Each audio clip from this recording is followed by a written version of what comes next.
I'm back, everyone, and this video is pretty much a recording of me just talking without a script, which is not something I'm particularly good at, so just, bear with me as I take this as a practice session.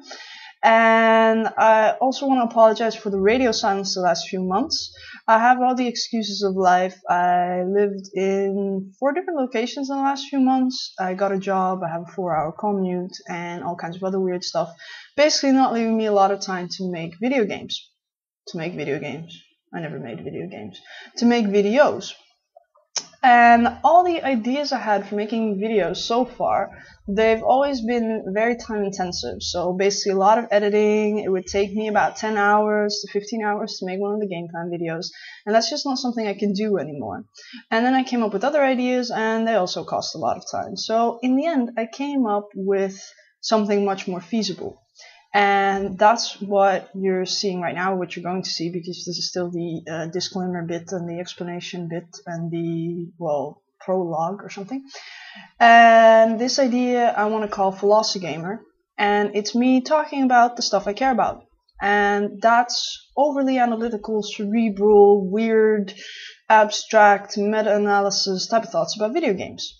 So it's not only going to be about video games as art, which I think is a really weird topic, and maybe I'll never actually talk about that, but about all kinds of different stuff that just occurs to me, but all related to video games, and probably not the type of stuff most people talk about. So I hope you enjoy it. I'm sure I'm going to enjoy it, because I automatically think about the stuff anyway, and it gives me a chance to practice my live commentating, if that is what this is.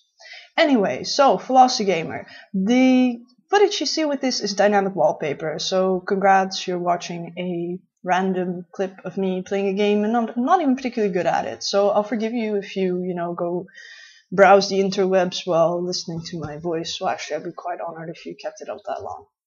Anyway, what I do really want to talk about this first episode of Philosophy-Gamer is the statement, it's just a game. Because that's the whole point of this series, and the point of what I actually do is that I take games quite seriously. And it's just a game is the patronizing statement or almost accusation that people throw around when people invest too much in video games, and too much being a completely subjective thing, of course. And why they say that is to make us, or people in general, stop investing so much in video games. Because, basically, people say this when they feel that somebody's spending too much time, too much money on a game, or when they get let it influence how they feel or stuff like that. And I hate this statement. It's not just a game. It's not just a game to me, and it's not just a game to a lot of other people. And you might ask why that is. And to me, it's because of what we get out of it.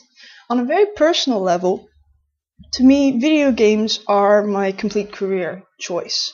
A few years back, during my bachelor's degree, I had this, the whole adolescent crisis, what the hell am I going to do with my life, existential thingy. And the question I was mostly stuck on is, what in the world would I want to spend 40 hours a week on for 40 years? And there wasn't a single career I could come up with that I could imagine spending that much time on. And that's not because I'm not interested in a lot of stuff. It's actually because I'm interested in a lot of stuff. I'm interested in architecture. I'm interested in art. I'm interested in math. I'm interested in physics. I'm interested in astrophysics. I'm interested in philosophy. I'm interested in economics. I'm interested in psychology and sociology. I'm interested in travel. I'm interested in sports. How am I supposed to pick one thing and spend all my time on that? But that's the thing. I mean, most jobs are specializations, so what was I going to specialize on? Well, my first passion is books. I love reading. I read a lot. But that's not the same as writing, and there aren't many jobs where you only read books. So then I thought of what else there was, and then it struck me that video games, after months and months of thinking about this, it finally struck me that video games combine all these different interests. Basically, video games allow me the opportunity to specialize in something that had so many different facets that it wouldn't really feel like a specialization at all. It would feel more like a theme.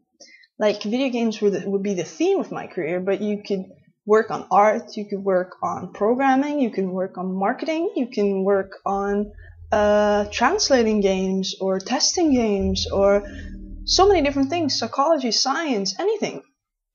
So that was my personal motivation, because I felt I could really invest all those, or basically express all my different interests in video games. And then on a general level, there's of course, games are not just games because of what rewards they offer all of us, not just me. It's probably the experience most of you have, because otherwise you wouldn't be playing games or watching videos like this, is because they offer mental and emotional rewards. Games are mental challenges, they are puzzles, they are skill challenges, and to us it is intrinsically, for its own sake, very rewarding to learn to overcome these challenges. It's actually in theory of motivation for psychology that so-called mastery is in and of itself motivating for human beings. And video games do this thing where they give you this huge sense of mastery by basically putting a digital cheerleader on the side who goes, "Woo, you're so good," every time you achieve the tiniest things. They're also called experience points or whatever points, or visual fireworks or cutscenes or whatever other things, carrots to make you keep going.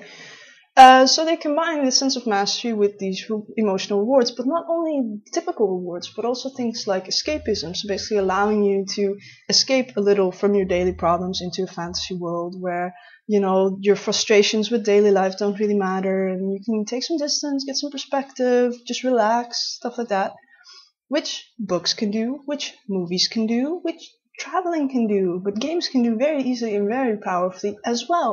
So they're not just games. What I think people mean when they say it's just a game, they actually mean get your priorities straight. And if they don't mean that, then I think they should just shut up. If they mean get your priorities straight, then, that's a valid point. There are people that will neglect their children because they're playing video games, and people may die. They neglect their own health and people may die. They neglect their work and they might lose their job because they're so busy with video games. It's not just video games, it could also be gambling. It sounds a lot like addiction, and there's actually a lot of discussion about if a video game addiction is a true addiction, and some people feel that it is. And there are clinics to get treatment for video game addiction.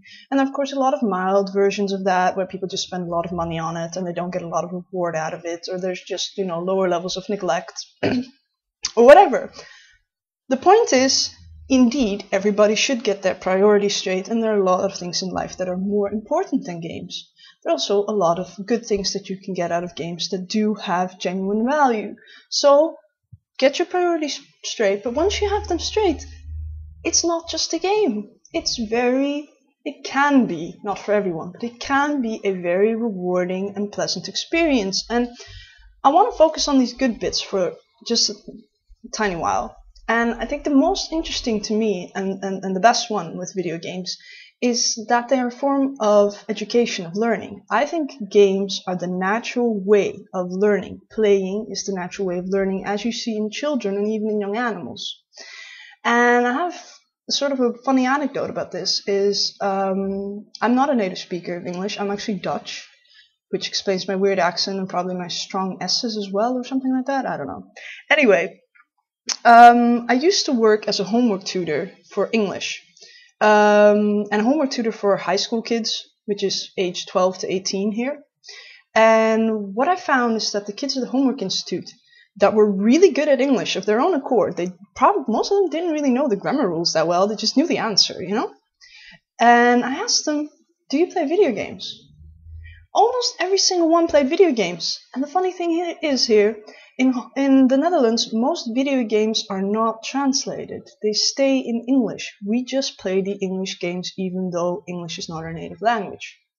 Now, of course, Dutch is actually very strongly related to English, so it's not the hardest thing in the world, but it's still a very different language. And if you don't believe me, try finding Dutch websites and reading Dutch and you'll understand.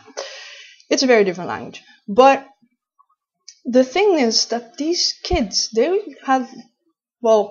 they had either learned English from playing a lot of video games, or they learned a lot of English and thus started enjoying video games. I think the other way around is a bit less likely because a lot of games are very enjoyable even when you don't understand the language, and there are a lot of, okay, I have no valid argument for this right now, but they are correlated, and which way the causation goes, I'm not really sure. Those are big words for these two things tend to happen together, but we're not sure which one causes the other.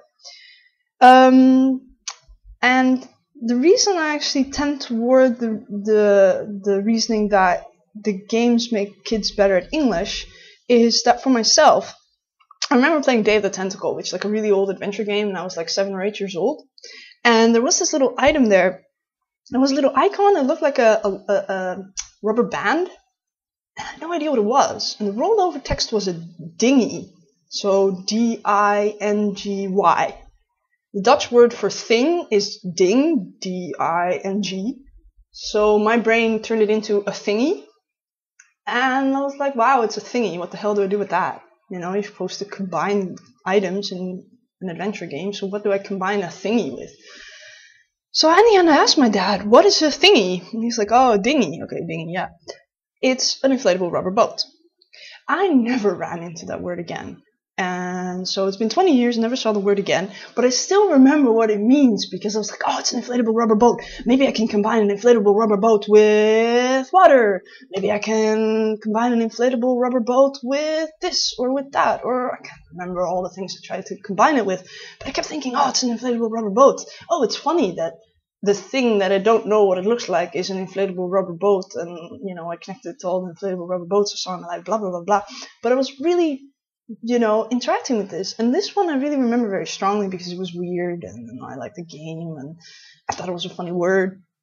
But there were a lot of words that I felt that I did learn from video games, English words that I learned from video games that it didn't feel like learning the way it does in school. It doesn't feel like hardcore studying. It just feels like fun.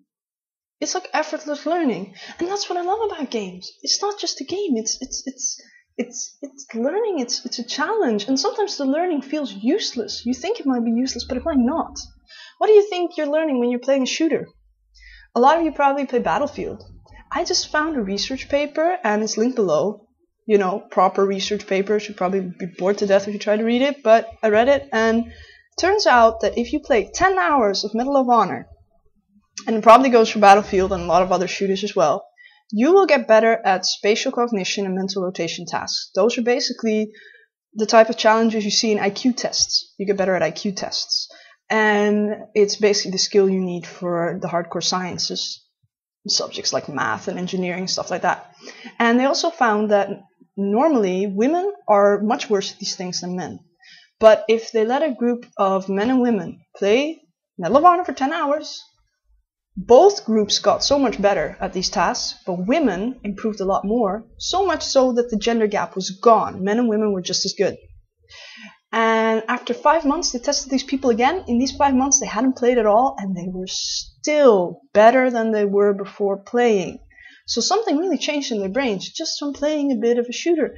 So you might think that a game is not helping you, but it might help in ways that you might not realize. You might just think that it's your personality, but it might actually help you. And I think it's really interesting to tease out all these ways that games can help you, and that's actually part of what my job is about. I got a PhD research, so basically like a